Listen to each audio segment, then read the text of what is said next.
J'ai réussi ta Parcoursup approche. T'aimerais bien rentrer en première année de médecine, mais tu sais pas comment ça se passe. T'es sur la bonne vidéo. Salut, moi je m'appelle Arlène, j'ai 20 ans. Je viens de finir ma deuxième année de médecine. J'étais également tutrice en SSH et je suis rentrée en grande admin. Sur cette chaîne, je te ferai des vidéos pour te conseiller, t'aider à aborder cette première année de médecine et également le reste ailleurs. Je poste des vlogs aussi sur ma deuxième année de médecine et je compte en faire aussi en troisième année et jusqu'à la fin de mes études. Donc c'est parti, je vais avec le générique en fait.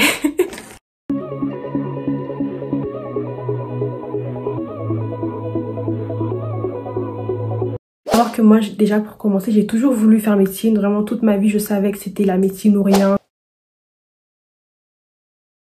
Un parcours assez particulier, entre guillemets. Déjà pour commencer, j'ai grandi en région parisienne, donc je suis née en France, etc. Sauf que à l'âge de 12 ans, 13 ans, donc en quatrième, j'ai déménagé avec ma famille au Congo, parce que je suis d'origine congolaise, donc Congo-Brazzaville. Du coup, j'ai dû m'installer là-bas et finir mes études là-bas, entre guillemets. J'ai fait le CNED au début, après je suis rentrée dans le lycée français, donc j'ai eu mon brevet français et mon bac français. Déjà, je vous ai pas dit l'ESP que j'ai fait au lycée, j'ai fait l'ESP maths physique SVT, du coup en première. Et en terminale, j'ai lâché l'aspect maths pour faire l'option maths complémentaire. Et franchement, je pense que c'est le meilleur combo. Je ne regrette absolument pas. Maths complémentaire est utile, hein. Franchement, ça va vraiment aider en passe. Donc, si je peux vous conseiller sur vos SP, je pense que c'est le meilleur choix. J'ai eu mon bac avec une mention bien. Très proche de très bien d'ailleurs. Donc, j'ai un peu le seum quand j'y pense. Mais en vrai, franchement, j'ai toujours été une bonne élève parmi les premiers de la classe, etc. Donc, j'ai toujours aimé travailler. J'ai toujours été organisée en plus. Donc, vraiment, j'étais prête pour rentrer, mais vous allez voir que j'ai postulé beaucoup de facs sur Paris, mais j'ai également postulé dans d'autres villes, notamment proches de Lyon, parce que j'avais pas mal d'amis qui voulaient aller sur Lyon. Et mes parents m'ont déconseillé d'aller sur Paris parce que la vie parisienne, je pense qu'on connaît tous les transports, etc. Et même au niveau du numérus. J'avais pas pensé tout de suite. En vrai, franchement, c'était une bonne idée que je n'accepte pas mon vœu sur Paris. Du coup, je suis pas partie à Paris, ma fac de rêve. Paris-Saclay, j'étais acceptée en plus, mais je l'ai pas prise. Du coup, j'avais quelques facs qui me restaient. Au départ, je devais aller à Amiens, comme c'était proche de Paris. Sauf que à la dernière minute, j'ai vu qu'il n'y avait pas de tutorat performant. Il fallait absolument prendre une prépa et je voulais tellement pas gaspiller 5000 €, alors que le tutorat est capable de faire la même chose. Du coup, j'ai refusé mon vœu. Et au final, je me suis retrouvée du coup dans la région lyonnaise, là où je suis actuellement, plus précisément à la fac de Saint-Étienne. Du coup, à mes 18 ans, à la fin de mon bac, je suis partie à Saint-Étienne. J'ai pris l'avion, c'était la première fois que je voyageais toute seule. J'ai quitté mes parents, j'ai quitté ma sœur. Donc, je suis arrivée en 2021-2022. Je suis arrivée dans cette fac avec une de mes amies du lycée. Donc, ça va, j'étais pas si seule que ça. On se soutenait même pour faire les courses, etc. Voilà, pour découvrir la ville ensemble. Donc je me suis installée dans cette ville parce que j'avais vu qu'il y avait une très bonne mineure, donc la mineure sciences pour la santé. Franchement, ça m'a beaucoup aidée, donc j'ai choisi cette mineure et j'ai vu que le tutorat aussi était très bien. Franchement, le tutorat est équivalent d'une prépa en guillemets. Franchement, il fait beaucoup de choses, les résultats sont là, donc franchement, je voulais vraiment pas gaspiller mon argent dans une prépa. Je suis arrivée mi-août et j'ai fait la pré-rentrée. C'était une semaine, donc j'ai fait la pré-rentrée du tutorat. Ça m'a permis vraiment de prendre de l'avance, de découvrir ma fac, de m'habituer à l'environnement, au transport, etc. Et franchement, je vous conseille fortement de faire la pré-rentrée. Vous pensez vous couper vos vacances, mais en fait, c'est hyper important parce que vous prenez de l'avance et ça vous permet de vous mettre dans le bain déjà. Donc pendant la pré-rentrée, on a fait quelques cours du premier semestre, mais vraiment très rapide. Et on nous a également expliqué les méthodes de travail, etc. Après rentrée, j'ai profité pour faire des fiches en biostat, donc en UE4 biostatistique. Vraiment, ça m'a permis de prendre de l'avance. J'ai fait des fiches dans tous les cours de biostat. Enfin, il me restait peut-être 2 ou 3 à faire après. Donc vraiment, j'avais une matière mise de côté, entre guillemets. Ce qui fait qu'après, je ne suis plus partie au cours de biostat parce que ça servait à rien en fait. Les cours suffisaient largement et mes fiches aussi. J'allais en cours au début. Et après, j'ai commencé petit à petit à sélectionner les cours, voir quel prof en valait la peine, etc. On va commencer à rentrer, ça y est, dans les termes. De la charge de travail, je ne m'attendais tellement pas à ce qu'il y ait autant de travail. Genre vraiment, en fait, je pense que on se rend pas compte avant de le faire. Quand je suis rentrée, on m'avait dit, hein, je m'étais préparée, etc. Mais le faire, en fait, c'est autre chose. Donc vraiment, j'ai calculé, j'ai revu ma fiche Excel, etc. Donc au premier semestre, il y avait environ 89 cours, sans compter les cours qui sont divisés en partie 2, partie 3. Donc ça faisait plus de 89 polis à lire en fait. Donc ça faisait presque 100 polis à lire parce qu'en fait, les deux plus grosses matières, ce sont le 1 et le 2, donc la biomol et la biocell. Et parce qu'ils ont une trentaine de cours chacun. Et après, l'UE3 et l'UE4, c'est environ une quinzaine de cours tous les deux. Ensuite, en dehors de ces 4 matières, il y avait aussi l'anglais et numérique. Donc numérique, c'est quelques cours d'informatique vite fait. Et l'anglais, moi, c'était en distanciel en fait. C'était des parcours qu'il fallait faire. Et après, il y avait un examen écrit. Mais c'était vraiment très facile, quoi. Franchement, ça m'a permis de gagner des points d'ailleurs. Donc à la fin de ce premier semestre, je vois que j'ai environ 11,96, un truc comme ça, enfin donc j'avais presque 12. Donc j'étais quand même fière de moi parce que j'avais validé. Les matières, je ne m'attendais vraiment pas, j'ai validé. J'avais beaucoup de mal en biomol, en biocell. J'ai validé mon semestre, mais je savais que c'était pas suffisant pour rentrer dans le numérus. Du coup, je me suis dit qu'il faut vraiment que je change ma méthode de travail et que j'accélère le rythme en fait. Je suis rentrée dans le deuxième semestre plus motivée et en plus de ça, il y avait 4 semaines qui séparaient les 2 semestres. Donc j'avais 4 semaines de vacances. Franchement, ça m'a fait du bien.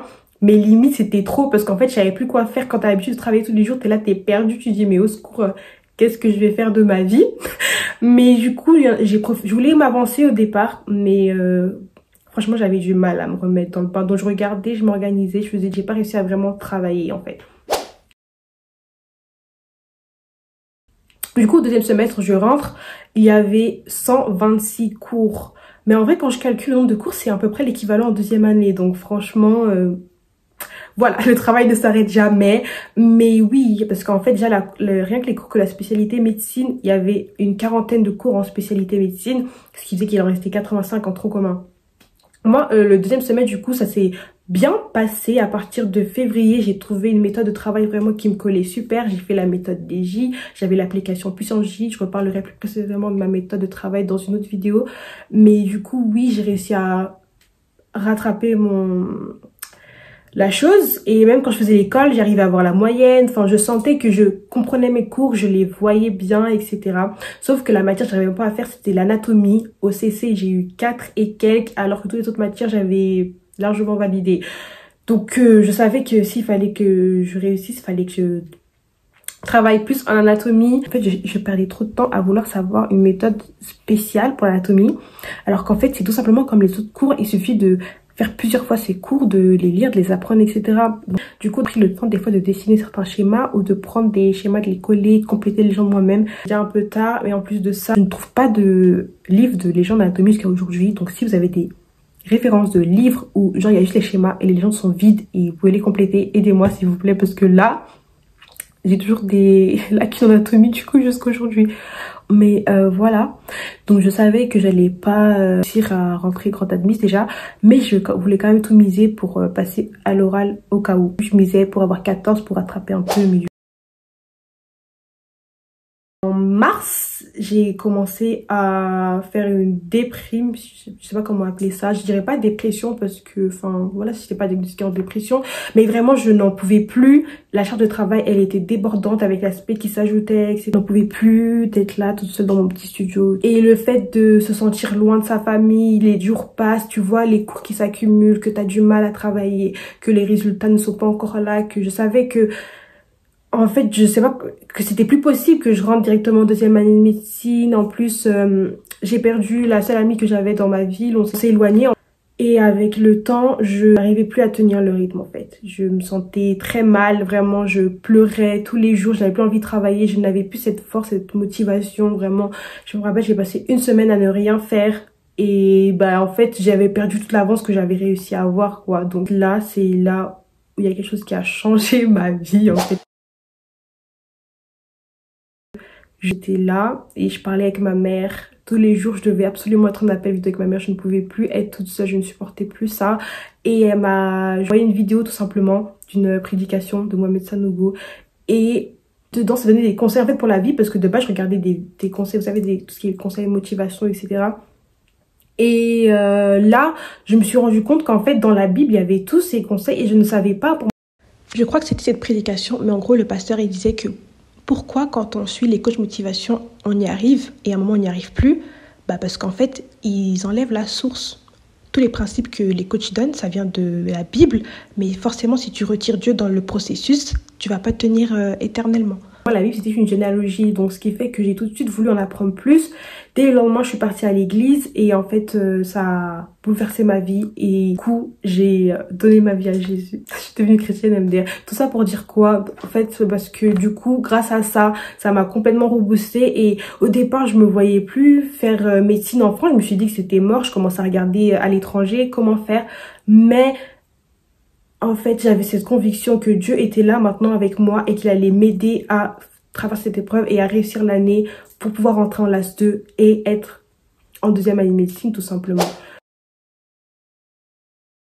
Je finis l'année, je me remets au travail, je valide avec 11 et quelques comme au premier semestre à peu près. Donc, j'ai même pas été prise à l'oral, enfin je le savais déjà. J'ai fini avec un classement où j'étais 294e sur 461. Donc j'étais dans plus la deuxième moitié quoi. Mais pour moi c'était déjà très bien parce que 12 moyenne, enfin en passe c'est vraiment pas facile. C'est pas tout le monde qui arrive à tenir jusqu'au bout. Je sais que j'avais vu plein de gens abandonner. La mineure c'était sciences pour la santé. Heureusement parce que cette mineure elle m'a beaucoup aidée. Déjà c'était une mineure qui prenait pas beaucoup de temps. Il y avait juste quelques cours des fois à la fac, enfin je sais pas, on a eu peut-être 2 ou 3 par semestre. Il y avait des fois des vidéos à regarder en ligne, mais franchement ça se faisait en 2-2, je mettais en accéléré et basta. Franchement je me rappelle, je regardais mes vidéos la veille des partiels et franchement c'est toujours bien passé. Comme il suffit d'avoir la moyenne, bah je me prenais pas la tête quoi. Donc je me rappelle, je l'ai validée à 12, la mineure.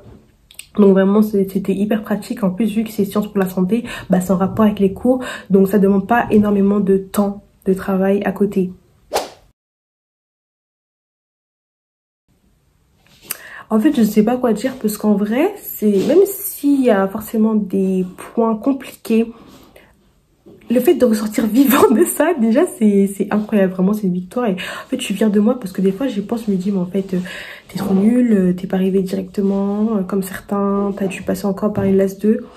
Mais en même temps, je me dis, il y en a qui n'ont pas réussi à valider en fait cette année. Donc, faut arrêter déjà de se comparer, ça c'est hyper important, et de se focaliser sur soi.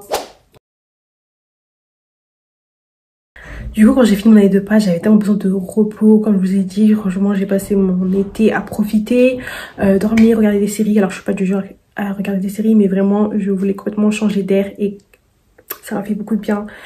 Donc, je suis repartie vraiment toute prête pour mon année de LAS 2, hyper confiante parce que je savais que la LAS 2 c'était la bonne et que j'allais réussir directement, sans passer par l'oral. J'avais cette conviction vraiment.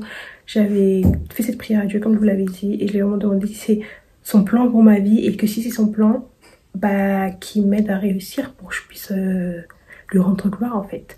Du coup c'était une LAS de sciences pour la santé et franchement ça m'a tellement arrangé parce que du coup on n'est pas perdu le fait de rentrer en deuxième année d'une licence que vous ne connaissez pas parce que en fait c'est en rapport avec la médecine. Du coup vu que c'est sciences pour la santé, en plus de ça dans cette licence il y a des cours de deuxième année de médecine et de troisième année de médecine. Donc ça m'a permis de prendre une avance déjà pour cette année et pour l'année prochaine sans que je le sache. Juste de ça, bah, c'est des cours qui restent intéressants pour moi. Parce que j'avais peur de rentrer dans une LAS et en fait les cours ils sont pas intéressants. Alors toi t'es là, tu veux pour te motiver à travailler et réussir ton concours, il faut que tu fasses quelque chose qui t'intéresse quoi. Donc vraiment j'étais contente d'être dans cette licence. Du coup les cours ils m'intéressaient, je travaillais à fond et là je me suis mise dès le début. Comme je savais déjà ma méthode de travail, je savais ce qui me correspondait. J'appliquais ma méthode DJ, j'avais mon tableau Excel, j'avais mon application Puissance J. Et au de la 2, qu'est-ce qui a changé entre temps, c'est que ma mère et ma soeur ont déménagé. Elles sont venues du Congo et elles sont arrivées en France. Donc cette fois-ci, je n'habitais plus seule. Et vraiment, ça a changé ma vie parce que je n'avais plus cette charge de devoir faire le ménage, cuisiner, gérer la lessive, etc. Je savais que tous les jours j'allais pouvoir manger équilibré, que j'allais pas me soucier de perdre du temps comparé aux autres qui révisaient, que moi je devais faire mon ménage, etc. Que je rentrais, j'étais tranquille, quoi. Je devais plus encore me soucier de oui, ah, qu'est-ce que je vais manger aujourd'hui, qu'est-ce que je vais faire, ta. Donc, vraiment, ça m'a été d'un grand bien. Vraiment, je remercie ma mère d'avoir fait ce sacrifice. Du coup, qu'est-ce qui a changé entre le PASS et la LAS 2? J'ai mis des choses en place pour absolument réussir. Premièrement, j'ai supprimé TikTok. Ça paraît logique, mais les réseaux sociaux, vraiment, c'est hyper important de pas s'encombrer avec ça. Franchement, même Instagram, la plupart du temps, je supprimais, quoi. Ensuite, j'ai commencé à mieux gérer mon hygiène de vie. C'est-à-dire au niveau de mes heures de sommeil, mes heures de coucher, mes heures de lever, c'était régulier. Parce qu'en PASS, des fois, je dis non, si t'as pas fini ça, tu vas pas dormir. Alors qu'en fait, on finit jamais complètement nos tâches et bah, c'est pas bien, quoi. Donc, cette fois-ci, j'ai changé mon lieu de travail parce que de base, je travaillais chez moi, comme je vous disais, en PASS. Mais là, j'ai commencé à travailler à la BU. Et franchement, ça a révolutionné ma vie. Maintenant, je ne travaille qu'à la BU. En fait, j'aime bien avoir cette séparation entre lieu de travail et lieu de repos, lieu de vie. Là, quand je vais à la BU, je sais que je vais pour travailler. Et quand je rentre chez moi, c'est fini. Vraiment, mon cerveau est déconnecté. Je rentre pour me reposer, pour passer à autre chose et ne plus penser aux cours de médecine. Franchement, ça change la donne. Et d'être avec des gens qui travaillent, bah toi aussi tu travailles. Je sais pas, il y a une vibe. C'est en fait, le matin, tu te lèves, t'as une raison de te préparer. Donc déjà, rien que le fait de se préparer, de s'habiller mentalement, ça fait quelque chose. Ton cerveau, il se prépare au travail et je sais pas comment expliquer ça, mais ça change vraiment la donne. Et même si vous travaillez chez vous, franchement, préparez-vous, habillez-vous, coiffez-vous, faites-vous bien et ça vous motive plus à travailler. Franchement, ça change. Et du coup, voilà, je travaillais à la BU, bah, c'était cadré. Le dimanche, je travaillais pas. C'était vraiment bah, le matin église, l'après-midi, je me reposais, etc. Le samedi, ça dépendait. Des fois, j'arrivais à 11h à la BU, des fois, j'arrivais à 14h. Ça dépendait à quelle période du semestre on était. Des fois, j'arrivais à 9h, enfin, donc à l'ouverture. Ça dépendait vraiment de mon avancée dans mon travail. Mais généralement, j'essaie de pas trop travailler le samedi, de faire une grasse mat, un peu entre guillemets, pour rattraper le fait que déjà tous les matins, je me réveillais à 5h pour me préparer à la BU. Et voilà, en fait, le fait d'avoir cet équilibre dans ma vie, ça m'a vraiment permis de mieux gérer l'année et de tenir jusqu'au bout parce que, bah, comme on dit, la médecine, c'est un marathon, hein, c'est pas un sprint. Donc, du coup, voilà. Du coup, on passe, bah, c'est l'ami que j'avais. Dans tous les cas, on travaillait chacune chez soi et on parlait pas de travail. Je sais pas comment expliquer ça. Genre, même nos notes, on disait pas, enfin, on parlait pas de méthode de travail. Chacun travaillait pour soi et basta. Genre, on se voyait au tutorat et voilà.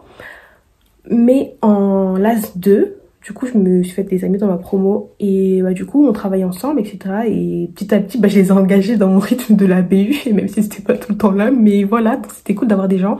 Même en LAS 2, je me rappelle, j'avais du coup des amis qui étaient en prépa et ils savaient qu'en fait, on savait tous pourquoi on était là. Genre vraiment, on n'est pas là pour avoir du temps à perdre, on est là pour travailler, on a un concours à passer, et donc vraiment, c'était hyper motivant de travailler tous ensemble, etc. Décédé de non vraiment c'était cool, vraiment cette classe 2 je ne l'oublierai pas, elle était tellement cool. Je sortais plus du coup parce qu'il y avait l'église le dimanche déjà et puis même des fois on faisait des petites sorties et vraiment ça m'a changé la vie d'avoir une vie sociale. Mais sinon on passe, j'avoue que j'avais pas trop de vie sociale, mais en même temps c'est pas non plus ce que je recherchais tellement, enfin je sais pas comment expliquer ça. Et après bah, je suis arrivée en deuxième année de médecine et j'ai dû me refaire encore des autres amis. Mais ça s'est bien passé aussi et du coup bah, on travaille ensemble et non franchement ça change tout et c'est super cool donc voilà voilà. J'ai fini mon premier semestre de l'AS2 avec environ 13,35 de moyenne si je me trompe pas. Du coup c'était bien. Mais pour moi c'était pas assez parce que j'avais comme objectif de rentrer en tant que grande admise. Je ne voulais absolument pas faire l'oral, genre vraiment ça me terrifiait, je ne voulais pas faire les oraux de médecine. Et bah toujours un truc qui me fait brûler ma moyenne à chaque fois là c'était maths et physique. En fait le problème c'est quoi, c'est que ça retombait dans les cours de lycée et moi ça faisait pas un an que j'avais pas fait de cours de maths et de physique parce qu'en passe les cours de maths c'est juste des stats et de la proba, rien à voir avec les fonctions, les matrices, donc moi j'étais perdue. J'avais eu 5 en maths et en physique donc c'était des gros coefs en plus donc c'était chaud. Mais j'avais quand même un bon classement, je me rappelle plus parce qu'on n'avait pas les classements exacts, mais voilà. Du coup, deuxième semestre, j'ai travaillé à fond parce qu'en plus il y avait encore des maths. Et je me suis dit cette fois-ci, je vais y arriver. Et du coup, j'ai fait des calculs pour chaque matière, combien de moyenne je devais avoir. Vraiment, j'ai fait des simulations là et il fallait que j'ai minimum 15-60 de moyenne si je comptais être parmi les 10 premiers de la promo et donc être dans la première moitié du numérus. Enfin, tout était calculé. Et incroyable, j'ai fini mon deuxième semestre avec presque 17 de moyenne. J'étais trop choquée. Vraiment, en plus, on a le résultat du coup du semestre avant le classement en médecine. Et là, je me suis dit, mais c'est bon, en fait, je suis admise en médecine, je ne revenais toujours pas. Je faisais que remercier Dieu, en fait. Vraiment, je disais vraiment gloire à Dieu. Incroyable. J'ai réussi mon année, j'ai eu les résultats, j'ai été classée. Au début, c'était quoi le premier classement? Je ne me rappelle plus exactement. Mais parmi les 20 premiers de toutes les LAS 2, de toutes les LAS 3 de ma fac, donc pas que Sciences pour la santé. Donc au final, j'ai été 16e. Et bah, je savais que je rentrais sans oral. Et du coup, j'étais tellement contente. D'ailleurs, j'ai aussi eu un bon classement en sage-femme parce que j'ai postulé dans les deux. Juste pour le fun du truc. Mais sage-femme, il n'y avait que 5 places du coup. Pour être grande admise, il fallait être parmi les 2 premiers. Et j'étais la 3e. Du coup, il a écrit ajourné. Mais voilà. Non, franchement, c'est incroyable. Et du coup, bah, c'est comme ça que j'ai fini mon année de LAS 2. Et en fait, dès le début, j'avais l'assurance que j'allais être 3e médecine. De toute façon, je le savais. J'avais cette foi et je me préparais déjà comme si c'était obtenu en fait. Aujourd'hui, je suis convaincue que sans Dieu, je ne serais pas là en fait en 2e année de médecine, vraiment. Je remercie Dieu et c'est incroyable.